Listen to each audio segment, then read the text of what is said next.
Zalin sat empty on the worn-out couch of his dimly lit apartment, his thoughts feeling so far away from him, yet consuming his every faculty. He stared at the ceiling fan lazily rotating above him with a dissociated focus. Tracking a single blade with his eyes, his mind was stuck in rote loops of repeating questions that permeated through his numb mind. Why was he such a pathetic son? Every rotation of the fan made him think the same things, trapped in the endless loop. Zalin, open up. Slowly sinking back into reality, Zalin recognized the voice of his cousin Asher. He barely registered the visitor, not knowing how long he had been there. The persistent knocking echoed through the apartment, and the distorted silhouette of his cousin pressed against the frosted glass window, his features obscured by the fading light. The outline of Asher's hands could easily be seen as his face went as close as it could to the window. Zalin hoped the dark home was enough to obscure him. I see you, Zalin. Open the door. Come on. Asher rapped against the window. Mechanically, almost without thinking, Zalin rolled himself off the couch. His phone slid off his stomach, thudding against the floor. He had been scrolling for hours before it ran out of power. Quickly, he stored it in his pocket. Finding his way to the front door, Zalin opened it a crack. The light of the outside world caused Zalin to squint. Ash, Zalin acknowledged monotonously, looking him up and down. Asher had a Tupperware of food in one hand, a bottle of pills in the other, and a series of worry lines on his face. He quickly evaluated Zalin, his eyes zipping back and forth with increasing intensity. Zalin could only assume what his cousin was seeing. There was plenty to pick up from the deep bags under his red eyes, or the wrinkly, grease-stained clothes and matted, dirty hair. Asher sighed, closing his eyes and reopening them quickly. Zalin, are you okay? No one's been able to reach you in days, Asher asked, throwing the door open and allowing himself inside. Zalin shrugged and closed the door behind him, dragging his feet to catch up. Asher looked him over for another few seconds before Zalin realized he'd been asked a question. Not really in the mood to talk, Zalin said, tapping his pants pocket that held his phone. He deliberately placed it on Do Not Disturb, but was too dependent on the comfortable feeling in his pocket and couldn't just leave it in his room. Doesn't mean you can ignore everyone, Asher said pointedly, looking around the apartment. The residence was shrouded in darkness, the setting sun casting long shadows in the rooms, none of which had any lights on. Asher kicked lightly at the small pile of pizza boxes at the foot of the kitchen counter and made a face before forcing a smile and looking up at Zalin.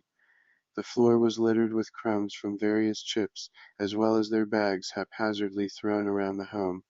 Candy wrappers and popcorn kernels gave the white kitchen floor an extra splash of color. Asher began to pick up the smaller trash immediately as Zalin watched impassively. You drinking any water? Asher asked. I guess, Zalin shrugged. That's not really an answer, Asher replied, frowning. Zalin offered nothing more. Asher continued to pick up wrappers, biting his lip nervously. We're worried about you, man, Asher finally said, dumping a small pile of trash in the overflowing trash can. Zalin said, his eyes and mind beginning to drift away from the conversation. I'm serious. We haven't seen you in days. Can't get you on the phone. Have you at least gone to visit her? Asher asked. Zalin's eyes narrowed as he brought himself back, trying to piece together the puzzle of the question. Visit? You mean Mom? Zalin asked, his stomach lurching. Yeah, who else? Asher asked. Why would I? Zalin trailed, deciding not to complete the thought. It'll be good for you, Asher assured him. Zalin's lip twitched, and he turned away from Asher, lumbering back to sit on his indented spot on the couch.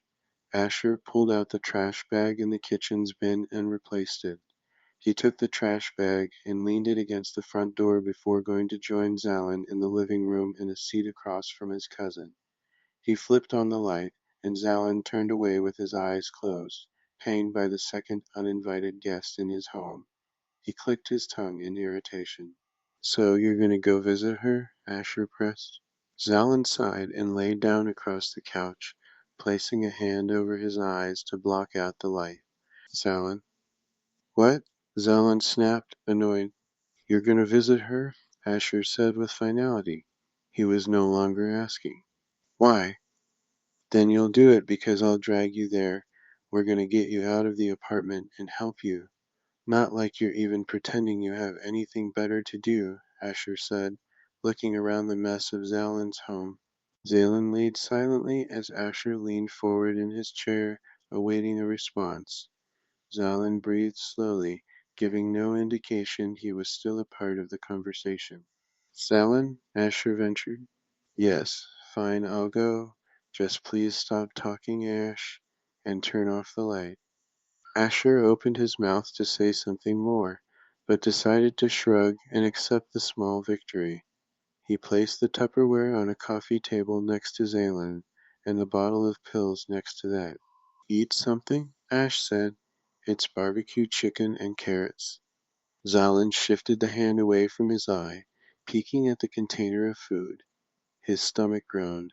He sighed and rolled himself up, pulling off the plastic cover and pointedly avoiding the gaze of Asher's satisfied smirk as Zalin took a big bite of chicken.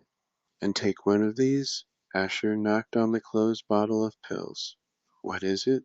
Zalin asked, his mouth full. Sleeping pill. You'll feel better, Asher promised. Zalin grumbled in disappointment, snapping a carrot loudly and rolling his eyes. Asher watched intently, making sure Zalin took a decent fill of food before bringing him a cup of water and opening the bottle of pills. Asher spilled out a single purple and black pill and placed it next to the cup. Zalin studied the pill, its color nothing like he'd seen on any medicine before. What is this again? This doesn't look normal, Zalin attempted. Drink it, Asher asserted. Zalin made a face and drank down the pill, waiting for something either magic or tragic to happen, but instead felt nothing at all, which was about the feeling he'd had for days now. He shrugged and finished the cup of water, irrigating his body for the first time in a day or two.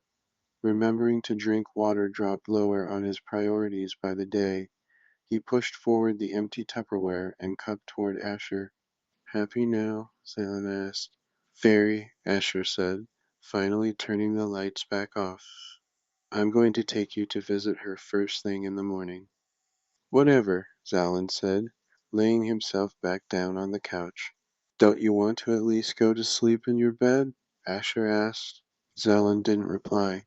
Asher went back to the kitchen and began the job of tossing the pizza boxes, trash, and cleaning the dishes for his cousin while Zalin stared at the slowly rotating ceiling fan. It spun endlessly, but wasn't moving fast enough to cool down the room. It was useless at this speed, yet Zalin felt comforted by it in a perverse way, like it was a kindred spirit, drifting instead of moving with any deliberate direction, something that could show no emotion and could not cry. Zalin allowed his eyes to scan the walls to pass the time until his cousin would leave his home. He fixated on his college graduation picture. The image had been long neglected, a screen of dust settled upon it. There he stood with his mom, proudly holding his degree for the camera, Bachelor of Science in Physics with a minor in Computer Sciences. The image looked nothing like him. Every time he had seen himself in the mirror, a smile was the furthest expression.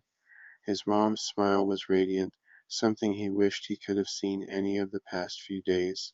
Graduating at 21, he felt his whole life was ahead of him. Less than a year later, his life felt like it was already over. Zalin was soon breathing steadily, sleep oozing itself over his mind to take its hold over him. He enjoyed sleep, it being his only escape from the typical feelings of his life.